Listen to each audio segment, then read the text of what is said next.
Як вышываць крыжыкам накідку на падушку, сплесці кошык ці аздобіць карункамі рушнік. Гэтыя веды і ўмельства перадаваліся ў кожнай сям'і ад маці да дачкі, ад бацькі да сына. Сёння не так шмат сустрэнеш сямейных дынастый, дзе моладзь з задавальненнем працягвала б справы старэйшых дамачадцаў. Але яны ёсць. Под адкрытым небам сабраў фестываль песні і паэзіі пакаленні майстроў. З Капыльскага раёна прыехала сям'я Таццяны Волкавай. Тканыя на драўляным станку посцілкі, сурвэткі і абрусы – гэта ўжо рарытэты. Такое ўмелі рабіць усе жанчыны пасля вайны, а потым знікла жыцця неабходнасць ствараць дабрабыт уручную ў хаце, а разам з ёй і майстэрства ткачых, і дзіўнай прыгажосці тканыя вырабы.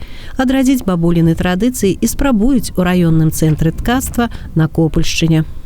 С 2005 года я займаюся ткацтвом. Ну, а пасля ўжо подрос сынок, і ўжо яму перадаю сваё майстэрства. І он у мяне гэтым займаецца. Шмат чаго умеем, усё перадаю, усім хочацца падзяліцца. Это не толькі ткацтва, ну, гэта асноўны занятак. Але гэта яшчэ і лепка салёнага цеста, і сломапляценне, і вышыўка. Бабуля наша кандытар, яна пячэ цудоўную здобу. Майстры часу не гублялі, а на радасць публіцы паказвалі і расказвалі пра свае заняткі, давалі парады тым, хто на аматарскім узроўні займаецца аналагічным ці так захапіўся аповедам, што вырашыў паспрабаваць стварыць цуд уласнымі рукамі.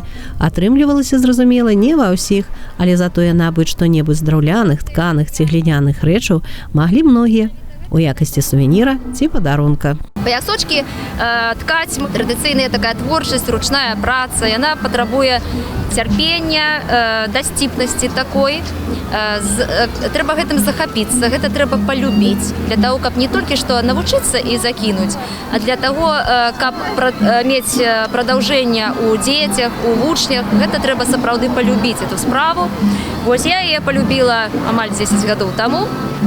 І увесь гэты час з задавальненнем гэта раблю, але вельмі не хапае часу. Не засталіся незаўважанымі і выступленні самадзейных сямейных калектываў. Канцэрт на цэнтральнай плошчы падараваў усім гледачам не толькі добры настрой, але і ўспаміны маленства, калі ў хатах гучалі народныя брадавыя песні, і гордасць за тых, хто беражэ спадчыну, якая засталася нам ад прадзедаў. Алла Маркелова, Іван Бялкоў, МКТВ.